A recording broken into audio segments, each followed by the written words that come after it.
Assalamualaikum warahmatullahi wabarakatuh. Waalaikumsalam warahmatullahi wabarakatuh. Bismillahirrahmanirrahim. Alhamdulillahirabbil alamin wassalatu wassalamu ala asyrafil anbiya'i wal mursalin sayyidina wa habibina wa maulana wa qurrati a'yunina Muhammadin wa ala alihi wa ashabihi wa man tabi'ahum bi ihsanin ila yaumiddin. Rabbi shrah li sadri wa yassir li amri wa hlul 'uqdatam min lisani yafqahu qawli. Rabbi zidna ilma warzuqna fahma, amin ya rabbal alamin. Mari kita mulai ngaji kita malam ini dengan menghadiahkan Al-Fatihah kepada Imam Ghazali. Ila ruhi nabiyina wa syafi'ina Muhammadin sallallahu alaihi wasallam, ila arwahil anbiya'i wal mursalin, wa ila arwahil ali wal ashabi wa tabi'ina wa tabi'i tabi'ina ajma'in, wa ila arwahi al-awliya'i wa syuhada'i wa salihin, wa ila arwahil ulama'il mujtahidin wal muallifin wal musannifin, khususan ila ruhi hujjatil Islam Abi Hamid Al-Ghazali qaddasallahu sirrahu wa nawwara dhariqahu wa atana barakatihi wa nafa'ana bi ulumihi, wa ila arwahi amwadil muslimin wal muslimat wal mu'minin wal mu'minat, khususan ulama'ana wa masyayikhana muassisi al-Ma'ahid al-Islamiyah di Indonesia, wa ila arwahi abaina wa ummahatina wa ajdadina wa jaddatina wa asatidatina wa asdiqaina lahum jami'an. Al-Fatihah. A'udzu billahi minasyaitonir rajim. Bismillahirrahmanirrahim. Alhamdulillahi rabbil alamin. Arrahmanir rahim. Maliki yaumiddin. Iyyaka na'budu wa iyyaka nasta'in. Ihdinas siratal mustaqim. Siratal ladzina an'amta 'alaihim ghairil maghdubi 'alaihim waladdallin. Amin. Bismillahirrahmanirrahim. Qala al-muallif rahimahullahu ta'ala wa nafa'ana bihi wa bi 'ulumihi fid dharain. Amin. Rabbi yassir wa a'in. Al-Munqidh minadh dhalal, halaman 107. Halaman 107, baris kedua dari atas, wa'alal jumlati. Wa'alal jumlati, dan secara umum yantahi, sampai atau berujung al-amru, perkara ya. Perkara orang yang sedang mengalami fana kemarin ya, lebur, tenggelam di dalam Allah ya. Orang yang mengalami hal semacam itu pengalamannya tidak mungkin digambarkan ya, karena bahasa manusia tidak cukup untuk menggambarkan, menerangkan pengalaman-pengalaman dan ilmu-ilmu yang didapatkan oleh orang yang mengalami fana. Termasuk Al-Ghazali mengalami pengalaman ini ya. Nah, kalau diringkaskan, yantahi, berujung al-amru, perkara, ila qurbin, kepada kedekatan dengan Allah. Intinya orang yang fana ya dekat dengan Tuhan, dekat dalam pengertian yang sebenar-benarnya ya. Bukan dekat dalam pengertian fisik ya, tapi dekat dalam pengertian yang sebenar-benarnya, yang itu tidak bersifat fisik, karena Allah tidak punya jisim, tidak punya jasad. Jadi kedekatan kita dengan Allah kedekatan yang non fisik, tetapi kualitasnya melebihi kedekatan yang bersifat fisik ya. Nah, kedekatan itu begitu dekat sekali sehingga yakadu, hampir-hampir saja ya, yatakhayyalu, berfantasi,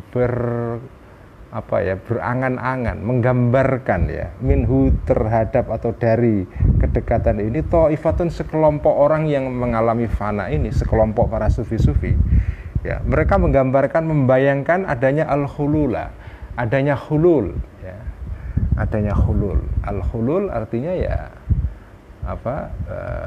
Allah itu seperti bertempat dalam diri kita. Jadi Allah seperti ya, kalau bahasa yang dipakai di dalam agama Kristen ya, atau dalam agama Hindu ya, itu mengalami reinkarnasi ya.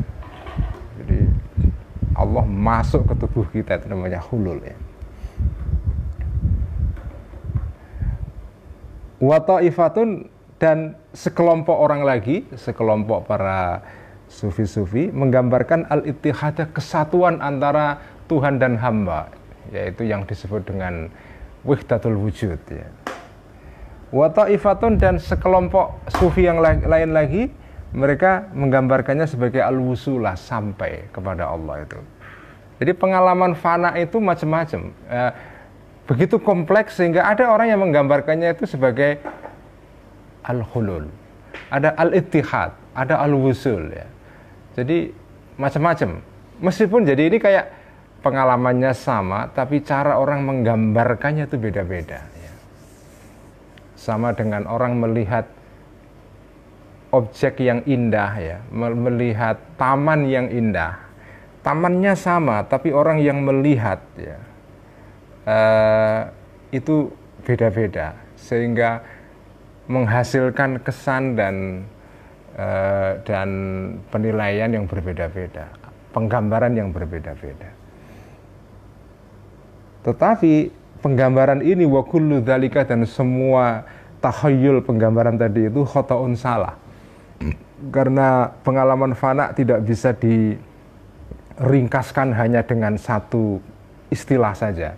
Hulul, ittihad, wusul, itu semua salah. Ya, ada benar tapi cuma sebagian saja. Ya. Ada benar tapi sebagian saja. Ya. Waqad bayyana, dan setelah telah menerangkan aku Al-Ghazali wajhal khata'i ya, sisi atau aspek kesalahannya itu fihi, di dalam kullu dzalika tadi, fi kitabi al-maqsadil adna fi syarhi asma'illahil husna ya. Di dalam kitab Al-Ghazali yang lain yang judulnya al-maqsadul atau al-maqsidul asna ya. Ini kitab yang penting sekali karena itu kitab yang ditulis oleh Al-Ghazali mengenai Asmaul Husna ya. Menarik sekali kitab ini ya. Jadi Allah itu, pengalaman fana itu nggak bisa diungkapkan dengan bahasa manusia secara sederhana, nggak bisa.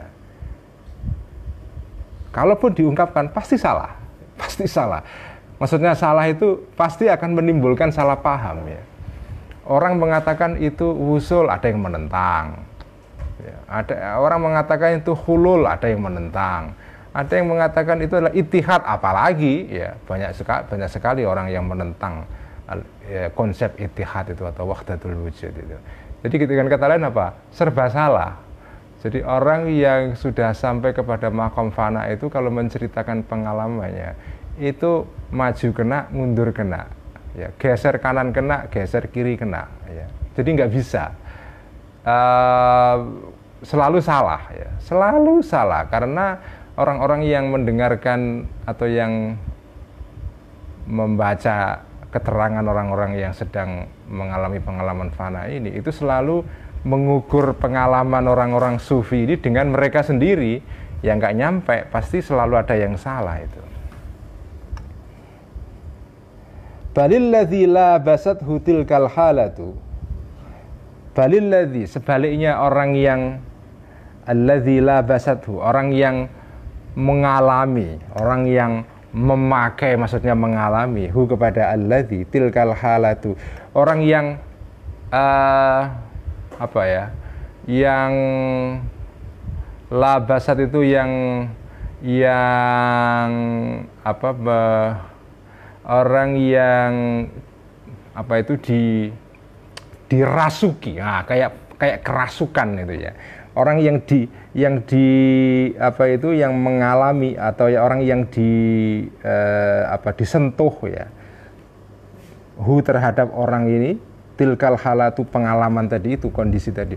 Orang yang dirasuki oleh pengalaman fana ini, la yambaghi, tidak seyogianya alladzi itu ayyazida, untuk melebihi alladzi tadi ala an yakula, untuk sekedar mengatakan. Jadi orang kalau sudah mengalami pengalaman fana ini jangan terlalu bercerita terlalu detail.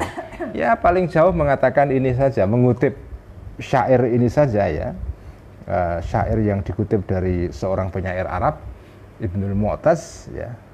Fakana ma kana mimma lastu adzkuruhu fadunna khairan wala tas'al 'anil khabari. Fakana ma kana, maka terjadilah sesuatu yang terjadi.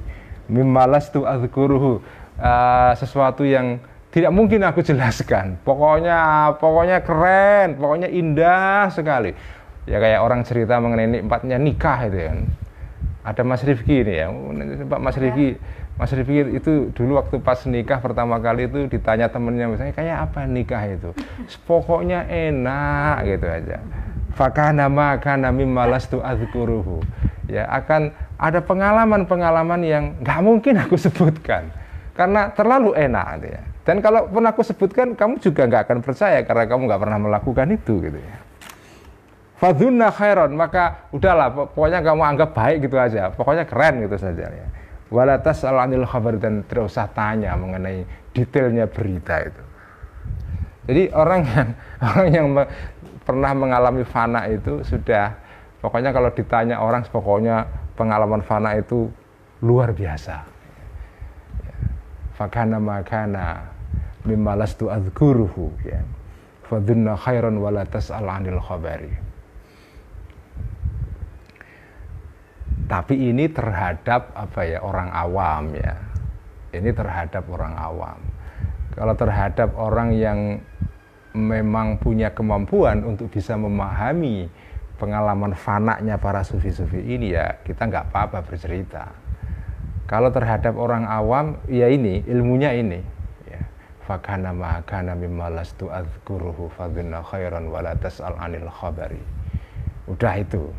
Tapi kalau sesama ahli, sesama sufi atau orang yang punya kemampuan untuk memahami masalah kesufian ini, ya enggak apa-apa cerita boleh ya. Jadi ya ini tergantung makomnya lah, makom mukhotob dan audiensnya. Kalau audiensnya mampu ya enggak apa-apa. Tapi kalau umumnya orang kan nggak mampu memahami hal-hal yang bersifat sir atau rahasia begini ya. Wabil jumlati, dan secara keseluruhan, faman, maka barang siapa lam yurzak, yang tidak diberikan, yang tidak dianugerahi ya, minhu dari dari al-amru tadi di atas itu, atau ya dari al-amr tadi, perkara tadi itu, atau dari kurbun tadi itu, kedekatan kepada Allah tadi itu, syai'an sedikit pun ya, bidzauqi, melalui zauk, melalui rasa ya, melalui intuisi, falaisa, maka tidak mungkin ya. Maka tidak orang ini, man tadi, yudriku, akan mengetahui, memahami man ini, min hakikatin nubuwati, dari kesejatiannya kenabian, dari esensi, dari hakikatnya kenabian, illal isma, kecuali nama. Orang yang nggak mengerti ini, masalah ini ya, masalah fana, masalah torekot ini ya, orang yang tidak pernah mengalami seperti para sufi-sufi ini, melalui intuisi ini, melalui rasa ini, dia nggak akan bisa mengerti apa itu sejatinya kenabian itu. Karena pada dasarnya kenabian itu pengalaman yang tangga awalnya itu adalah al-wilayah, adalah kewalian. Jadi kewalian baru kenabian. Jadi kenabian itu sebetulnya bagian dari, ini kalau menurut Ibnu Arabi ya, jadi kenabian itu bagian dari pengalaman besar namanya kewalian. Tapi ada kewalian yang khusus, yang itu disebut dengan kenabian. Tapi dasar dari pengalaman kenabian itu adalah kewalian. Jadi setiap nabi itu adalah wali, tapi tidak setiap wali adalah nabi ya. Nah, orang yang tidak pernah mengalami dengan perasaan, dengan rasanya hal seperti ini, nggak ngerti itu apa itu sejatinya kenabian itu. Ya paling hanya ngerti namanya saja, Nabi Muhammad, Nabi Ibrahim, Nabi Musa, Nabi Isa gitu. Tapi sejatinya nabi dan kenabian itu apa, dia nggak akan paham. Karena menjadi nabi itu juga ada unsur fanaknya juga ya. Nabi Muhammad itu tidak sekedar fana biasa, mi'raj sampai ketemu langsung dengan Tuhan itu. Artinya fanaknya fana itu ya, fanaknya fana. Jadi yang mengerti kenabian secara sungguh-sungguh ya para wali-wali ini. Karena pengalaman kewalian dengan pengalaman kenabian itu mirip-mirip sebetulnya. Mirip ya. Ya cuma pengalaman kenabian itu lebih tinggi daripada jauh di atas kewalian. Tapi dasarnya sama ya. Dasarnya sama. Dasarnya sama. Wa karamatul auliya'i, dan keramat-keramatnya para wali-wali, ia adalah alat tahqiqi, secara intinya itu adalah bidayatul anbiya, ia adalah permulaan dari pengalaman para nabi-nabi ya. Jadi mukjizat itu awalnya keramat ya. Cuma keramat yang khusus itu namanya mukjizat itu. Wa kana, dan ada zalika ya tadi itu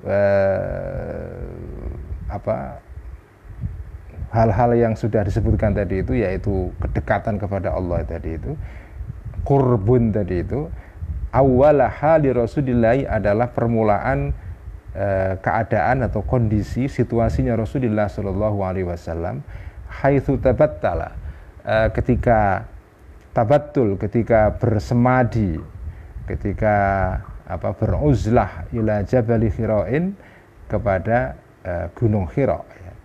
Hinakana, ketika ada kanjeng Nabi, yakhlu itu khalwat, bersendirian, fihi, di dalam Jabal Khira, birabbihi, berserta Tuhannya kanjeng Nabi, wa yata'abbadu, dan beribadah kanjeng Nabi itu, hatta qalat, sehingga berkatalah al-Arabu, orang-orang Arab, ketika Nabi itu semadi di Gua Khira ya, selama berbulan-bulan, termasuk pada bulan Ramadan seperti sekarang ini orang Arab sampai mereka itu, ketika itu Nabi belum jadi Nabi ya, tapi orang-orang Arab itu ketika itu komentarnya adalah inna Muhammadan asyiqa rabbah, inna Muhammadan, sesungguhnya Nabi Muhammad, asyiqa itu sedang jatuh cinta ya, rabbahu, terhadap Tuhannya Muhammad itu.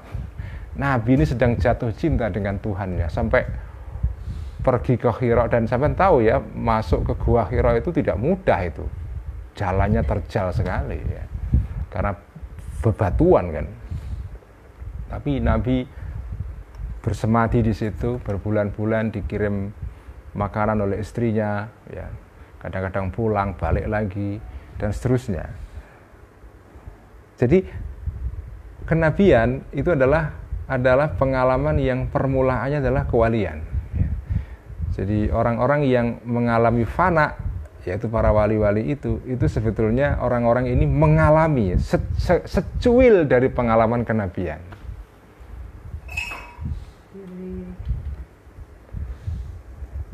Wahadi, dan keadaan ini adalah halatun, suatu keadaan, yatahaqqaqu, yang bisa memverifikasi, membuktikan secara sungguh-sungguh ya, terhadap halah ini, situasi ini atau keadaan ini, bidzauqi, melalui rasa, man, orang yang bisa membuktikan ini dengan rasa adalah orang yasluku, yang menempuh orang ini, sabila, terhadap jalan menuju kepada halah ini. Jadi yang bisa membuktikan ini ya orang yang melakukan suluk seperti para wali-wali itu, yang pernah mengalami pengalaman fana itu, yang kemarin digambarkan ya, wudunya itu tahap awalnya, pintu masuknya adalah mengosongkan hati dari semua hal selain Gusti Allah ya. Artinya mengambil jarak terhadap semua hal-hal yang duniawi ini. Mengambil jarak itu bukan berarti terus kita tidak peduli dengan dunia, enggak ya. Kita tidak dikuasai oleh dunia ya. Orang yang bisa otonom terhadap semua hal yang ada di dunia ini. Boleh saja dia berkegiatan secara sosial dengan masyarakat banyak, terlibat dalam kegiatan yang macam-macam, tinggal bersama orang ramai ya, tapi dia bisa mengambil jarak ya. Jadi ada dua jenis uzlah sebetulnya ya, seperti dikatakan oleh Imam Athaillah As-Sakandari itu ya, ada orang yang makomnya makom sosial, ada orang yang makomnya makom tajrid ya, yang uzlah murni, menyendiri, mengisolasi dari kegiatan sosial. Nah, makomnya beda-beda, tapi masing-masing makom ini ya, itu bukan berarti orang yang ada di makom itu tidak bisa uzlah, bisa ya. Orang yang makomnya sosial pun bisa uzlah dengan caranya sendiri, yaitu mengambil jarak dari semua hal yang ada di sekitarnya. Dia tidak dikuasai oleh keadaan, tapi dia bisa mengontrol keadaan. Itulah wudunya. Jadi wudunya orang yang mau suluk di dalam jalan seperti ini adalah wudunya bukan bersuci dalam pengertian wudu fisik. Wudunya adalah mengosongkan diri dari segala hal selain Allah. Takbiratul ihramnya adalah tenggelam dalam Allah. Nanti assalamualaikum salamnya akhirnya adalah dia fana, lebur di dalam Allah. Tapi itu baru pengalaman awal. Setelah fana, Anda akan menyaksikan banyak pengalaman yang macam-macam. Nah, fana itu adalah bidayatul anbiya. Jadi permulaan pengalaman kenabian. Jadi hanya orang yang menjalani ini yang bisa merasakan, membuktikan, ya tahaqqaq ya, melalui rasa ya. Waman dan juga orang termasuk yang bisa membuktikan ini adalah waman dan orang ya. Lam yurzak yang tidak diberikan anugerah, tidak diberikan rezeki, tidak dianugerahi adzauqa rasa, atau orang yang tidak mampu merasakan pengalaman itu langsung ya. Ya, dia nggak bisa merasakan itu langsung karena nggak pernah ngalami, tetapi fayatayaqqanu, maka meyakini orang ini kepada halah tadi itu kita jeribati dengan pengalaman ya. Pengalaman bergaul dengan orang-orang yang pernah mengalami itu, wattasamu'i dan mendengarkan ya. In aktsara, jika memperbanyak orang tadi ini ma'hum bersama para sufiyah, para sufi-sufi itu as-suhbata, pertemanan ya. Pokoknya kalau sampean suka berteman dengan orang-orang yang mengalami ini, sampean akan tahu bahwa ini adalah pengalaman yang betul-betul valid, bukan gugon tuhon, bukan klenik, bukan sesuatu yang sifatnya delusi ya, bukan itu. Hatta yafhama, sehingga paham orang yang jenis kedua ini, zalika pengalaman-pengalaman tadi itu biqara inil ahwali, dengan bukti-bukti berupa ahwal, keadaan, pengalaman ya. Yakinan secara yakin. Jadi dia tidak ngalami langsung, tapi setelah bergaul dengan Bib Lutfi, dengan siapa para wali-wali yang lain ya, setelah mengikuti gerak-gerik orang-orang yang pernah mengalami seperti ini, akhirnya yakin ini betul, ini pengalaman ini bukan superficial ya, bukan dibuat-buat, itu genuine itu. Ya, orang yang tidak pernah bergaul dengan orang-orang seperti ini ya mengira bahwa Allah ini apa ini, para sufi-sufi ini kayaknya dibuat-buat aja itu cerita-cerita tentang mereka, begitu ya. Kalau sampai nggak pernah bergaul dengan mereka akan mengatakan ini semua klenik. Kalau Anda menggunakan hanya rasio saja ya, penalaran saja, sampean akan mengira ini klenik, ini bagian dari superstition ya, bagian dari tahayul ya. Ya samalah orang yang pernah mendapatkan cerita tentang sesuatu yang ajaib dari negara lain tapi nggak pernah melihat langsung ya, baru pertama kali mendengar itu, ya dengar agak percaya dan nggak percaya ya. Jadi ragu pasti. Jadi orang yang bisa membuktikan ini semua ada dua ya, orang yang ngalami langsung atau orang yang tidak ngalami tapi berteman dengan orang-orang yang pernah ngalami ya. Ya minimal kalau jenengan nggak pernah fana berteman dengan orang-orang yang pernah fana, nah, itu minimal itu ya. Tapi kalau nggak dua-duanya ya itu berarti udah celaka itu ya. Jadi minimal kalau tidak bisa mengalami pengalaman kedekatan dengan Allah sampai tingkat fana seperti ini, ya berteman dengan orang-orang yang pernah mengalami hal itu. Atau minimal ya kalau nggak bisa itu, yang paling rendah lagi berteman dengan orang-orang yang pernah berteman dengan mereka-mereka ini ya. Itu sudah paling rendah itu. Kalau itu pun tidak sampean lakukan ya sudah, sampean nggak akan percaya, itu intinya begitu. Waman dan barang siapa waman dan barang siapa jalasa yang duduk bersama hum terhadap para sufiyah, orang-orang ahli sufi tadi itu, istafada akan bisa mengambil faedah, bisa mengambil pelajaran minhum dari para sufi-sufi, hadzal imana, kepercayaan seperti ini, akan meyakini ya. Fahum, maka mereka para sufi-sufi itu adalah al-qaumu, adalah al-qaum, orang-orang besar. Jadi al-qaumu di sini itu artinya adalah orang-orang istimewa.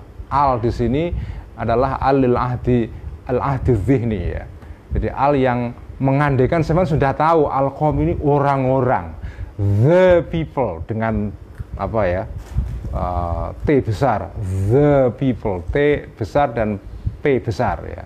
Orang-orang, mereka ini orang-orang besar ya, bukan orang-orang biasa, ini orang-orang istimewa. La yashqa, yang tidak akan celaka, bihim, karena orang-orang ini, jelisuhum, teman-teman duduknya mereka. Waman dan barang siapa. Nah ini kalian ini berbicara mengenai keadaan kita ini ya. Waman dan barang siapa, lam yurzak, yang tidak diberikan orang ini suhbatahum, kemampuan berteman dengan para sufi-sufi ini, jadi sampai merasakan ya tidak, merasakan fana tidak, berteman dengan orang yang fana juga tidak. Terus gimana? Fal ya'lam, solusinya adalah fal ya'lam, maka ketahuilah imkana dzalika, kemungkinan adanya pengalaman-pengalaman tadi itu, pengalaman fana, pengalaman dekat dengan Allah yang tidak mungkin digambarkan dengan bahasa manusia itu. Yakinan secara yakin, bisyawahidil burhani, dengan bukti-bukti berupa burhan, bukti-bukti yang kuat ya. Burhan itu jenis argumen atau hujjah atau muqaddimah ya, statement yang paling tinggi kualitasnya karena kebenarannya itu bisa diverifikasi karena dijamin kebenarannya. Alama zakarna, sesuai dengan keterangan yang sudah kami terangkan kepada ma fi kitabi ajaibil qalbi, di dalam kitab ajaibul qalb, min kutubi ihya'i ulumuddin, dari kitab-kitabnya Ihya Ulumuddin ya. Kitab Ajaibil Khalq itu kitab pertama dalam jilid ketiga, di dalam bagian ketiga dalam kitab Ihya, dalam perempat atau kuadran ketiga ya, yang sudah saya baca selesai 4 tahun ya. Kitab Ajaibil Khalq. Sama kalau mau mengerti pengalaman para wali-wali, bacalah kitab Ajaibul Qalb ini. Jadi dari sini ya kita jadi tahu kitab Ajaibul Qalb itu cerita Al-Ghazali, walaupun hanya sekelumit saja ya, mengenai pengalaman fana beliau.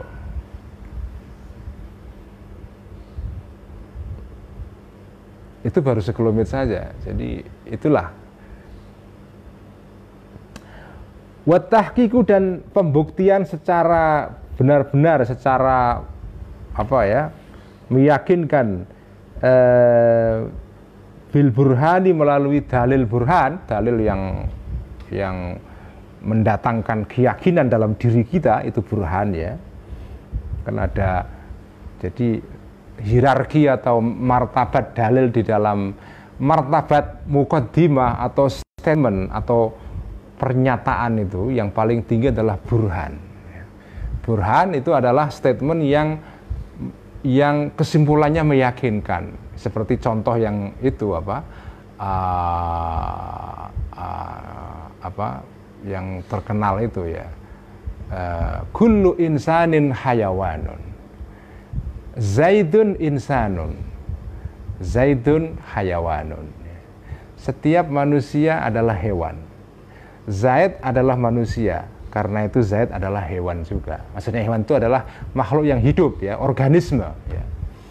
Kullu insanin hayawanun. Setiap manusia adalah organisme. Ini muqaddimah kubro ya, premis mayornya.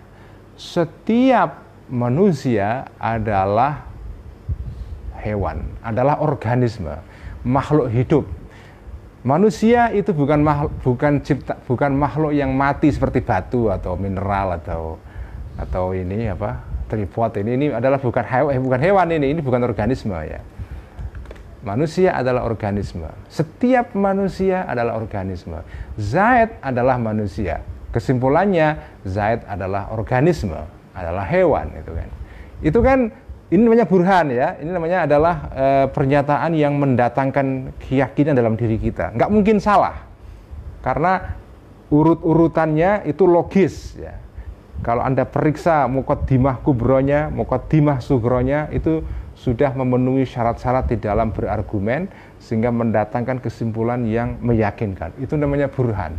Inilah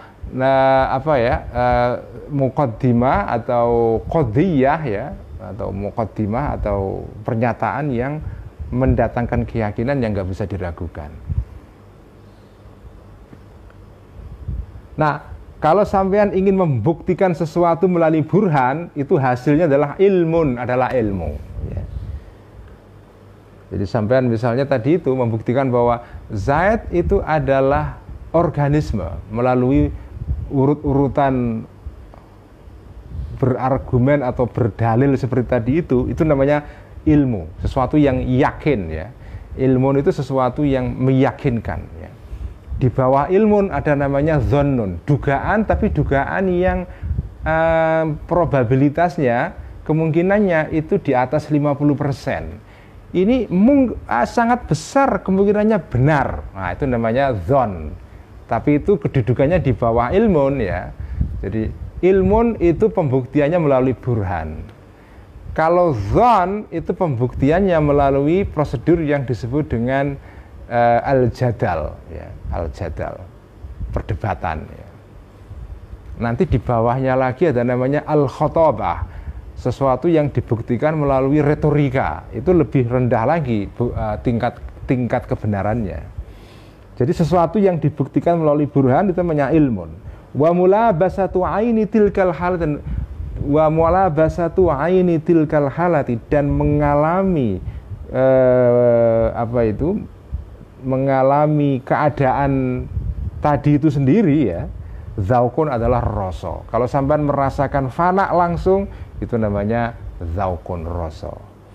Wal qabulu, dan menerima, mempercayai maksudnya, menerima, minat tasamu'i, berdasarkan mendengar dari cerita orang lain, wat tajribati, dan pengalaman langsung sampean bergaul dengan orang yang pernah mengalami pengalaman fana itu, bi husnidz dzanni, dengan dzan, dengan sangkaan yang baik, bukan seorang yang curiga. Jadi sampean bergaul dengan orang-orang yang pernah mengalami fana tapi tidak skeptis.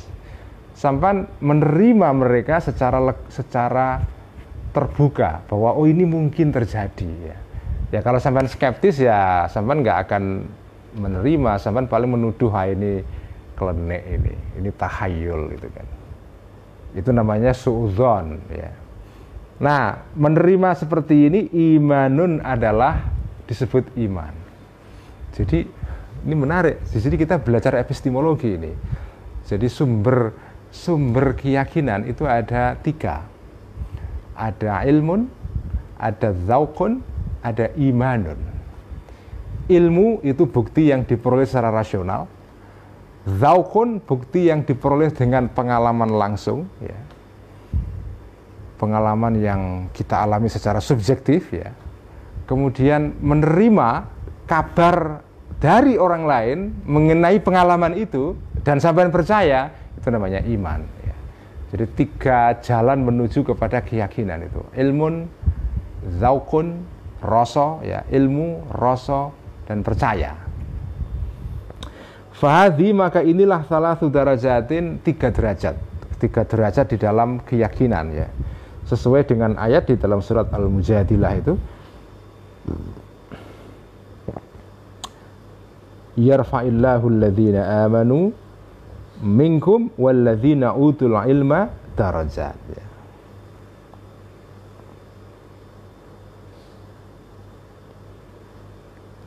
Jadi ini ayat mengandung 3 jenis 3 jenis jalan kepada keyakinan tadi itu ya. Jadi alladzina amanu itu adalah orang-orang yang beriman, ini jalannya adalah iman. Kemudian walladzina utul ilma itu orang-orang yang jalan kepada keyakinan melalui ilmu, melalui burhan ya. Kemudian nah ini sebetulnya ayat ini ayat sebetulnya petikan dari ayat yang lebih lengkap lagi ya. Bagian yang berkaitan dengan zauk itu ada di bagian yang lain ya, di dalam ayat serupa ini ya. Ini saya lupa ayat lengkapnya di dalam surat Al-Mujadilah ini. Al-Mujadilah atau ya atau At-Tahdid ya, Al-Hadid ya. Kalau nggak salah antara dua itu ya. Jadi bagian yang terkait dengan rasa itu di ayat terusannya ya. Nah, wa wara'aha ulai, dan di luar ketiga orang ini, kaumun ada orang-orang juhalun yang bodoh. Orang-orang bodoh. Jadi yang tidak punya ilmu, tidak mau memakai ilmu, tidak mau memakai rasa, dan tidak mau iman. Nah, orang-orang yang di luar ini ada golongan keempat namanya orang-orang bodoh. Mereka ini adalah al-munkiruna yang mengingkari, yang menolak li asli dzalika kepada pokok dari hal ini. Orang yang tidak percaya sama sekali adanya pengalaman-pengalaman seperti ini, yang menuduh ini semua klenik, ini delusi, ini tahayul seterusnya. Al-muta'ajibuna yang mereka merasa heran semua min hadzal kalami dari omongan-omongannya para wali ini ya. Ini orang-orang yang terhijab ya, terhalang. Nah, orang-orang ini yastami'una mendengar, orang-orang semua ini wa yaskharuna dan mengejek ya. Mengejek, nyinyir ya. Wah, ini tahayulnya orang-orang beragama saja. Ini kira-kira begitu. Wa yaquluna dan berkata mereka ini al-ajaba, heran ya. Al-ajaba apa itu? Ata'ajjabu al-ajaba. Ya, ini maf'ul mutlaq yang fiilnya dibuang ya. Al-ajaba, heran saya, heran sungguh heran. Innahum sesungguhnya para the so-called wali-wali itu, kira-kira gitu, yang katanya wali-wali itu, kaifa yahduna, bagaimana mereka ini ngomyang. Apa ngomyang itu bahasa Jawa itu? Ngomyang itu ya bicara ngelantur gitu ya. Apa ngomyang gitu ya? Bukan gerundel ya. Yang ngomyang itu ngomong ngawur aja ya. Ranting kalau bahasa Inggrisnya itu ya. Yahduna itu seperti orang kesurupan, orang yang setengah gila. Itu Al-Khalas ngomong bahwa subhani ya, maha suci aku, Allah ada di dalam Allah ada Tuhan ada di dalam jubahku, di dalam bajuku gitu ya. Apa itu? Ini omongan klenik ini ya, kira-kira gitu ya. Ya, kalau sampean tidak percaya sama sekali tentang kemungkinan adanya pengalaman seperti ini, ya sampean akan skeptis ya. Wa fihim, dan tentang orang-orang yang bodoh ini qala, berfirman Allah Ta'ala dalam surat ya berikut ini ya.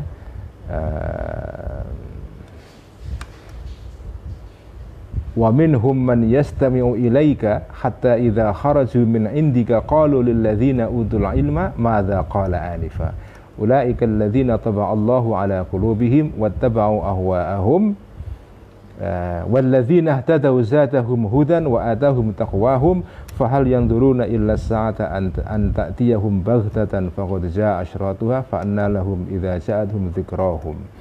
Ya, ini ayat yang menceritakan mengenai orang-orang ya, orang-orang kafir ya. Wa minhum, dan termasuk di antara orang-orang Arab yang tidak percaya kepada Kanjeng Nabi, man, ada orang-orang yastami'u yang mendengar ilaika kepada engkau wahai Muhammad, hatta idza kharaju, sehingga ketika mereka keluar min indika dari samping kamu, qalu, mereka akan lapor lil ladzina kepada orang-orang utul ilma yang punya ilmu, yaitu orang-orang Yahudi ya. Lapor mereka, ini Muhammad bilang begini, gimana ini? Terus madza qala anifan, apa yang dikatakan Muhammad itu? Dia kepengen tahu ya, tapi dengan nada yang skeptis itu ya. Nah, orang-orang ini dikatakan dalam Al-Quran ulaikal ladzina taba'allahu ala qulubihim.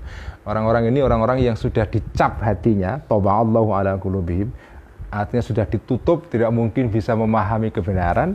Wattaba'u ahwa'ahum, dan mereka mengikuti kecenderungan ideologis mereka, ahwa'ahum ini ya. Jadi mereka sudah punya asumsi-asumsi ideologis yang menghalangi mereka untuk bisa percaya kepada pengalaman seperti ini. Karena sampean sudah punya asumsi, punya asumsi-asumsi filosofis atau asumsi-asumsi yang mendasari sikap sampean. Kenapa sampean menolak pengalaman para wali-wali ini? Karena sampean punya asumsi itu nggak mungkin terjadi. Itu namanya wattaba'u ahwa'ahum ya. Ahwa di sini saya maknai sebagai asumsi-asumsi ideologis ya. Karena itu fa'asammahum, Allah akan membuat mereka menjadi tuli wa a'ma, dan membuat buta absarahum, terhadap mata mereka. Ini persis seperti yang saya jadi ingat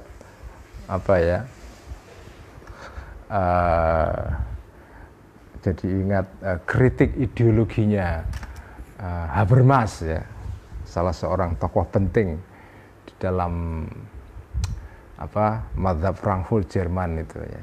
Jadi salah satu halangan orang itu untuk melihat sesuatu dengan jernih itu, terjadinya komunikasi antara orang dengan orang yang lain ya, secara otentik gitu kan. Orang itu terhalang untuk memahami sesuatu itu karena adanya screen, adanya tirai, adanya kelambu ya, atau tirai yang namanya ideologi. Kalau sampean itu sudah punya ideologi tertentu, itu sampean melihat apa saja itu dipaksakan sesuai dengan ideologi sampean itu. Jadi yang sampean lihat itu bukan fakta, tapi fakta yang disesuaikan dengan ideologi sampean. Jadi karena sampean sudah punya ideologi bahwa pengalaman para sufi itu tidak mungkin terjadi, itu semua adalah tahayul, itu semua adalah gugon Tuhan, ya, kelenek, maka ya sampean nggak bisa mempercayai itu. Itu namanya wattaba'u ahwa'ahum. Karena itu ideologi itu seringkali menjadi hambatan dalam komunikasi antar manusia secara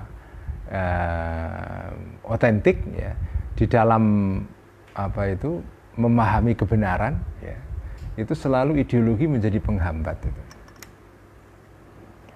Wa mimma banali bid-darurati min mumarasati tariqatihim haqiqatun nubuwati wa khasiyatuha ya.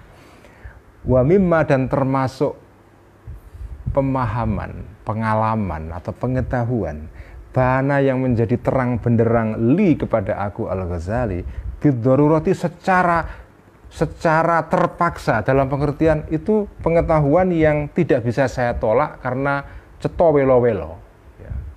Sama dengan ceto welo-welonya sampean lihat matahari di pagi hari ya, terus begitu lihat matahari sampean tahu oh berarti ada matahari hari itu.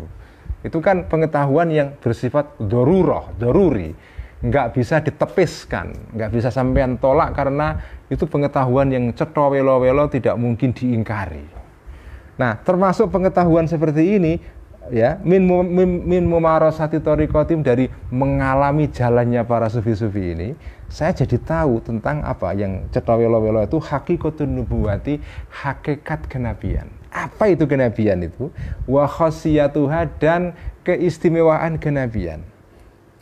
Nah, karena itu wala budda, dan tidak mungkin tidak minat tambihi, untuk mengingatkan, untuk menerangkan secara singkat, minat tambihi untuk menyinggung kira-kira itu ala asliya, terhadap asal atau pokoknya nubuwah, li syiddati masisil hajati, karena banget butuhnya ya ilaiha, kepada hakikatun nubuwah.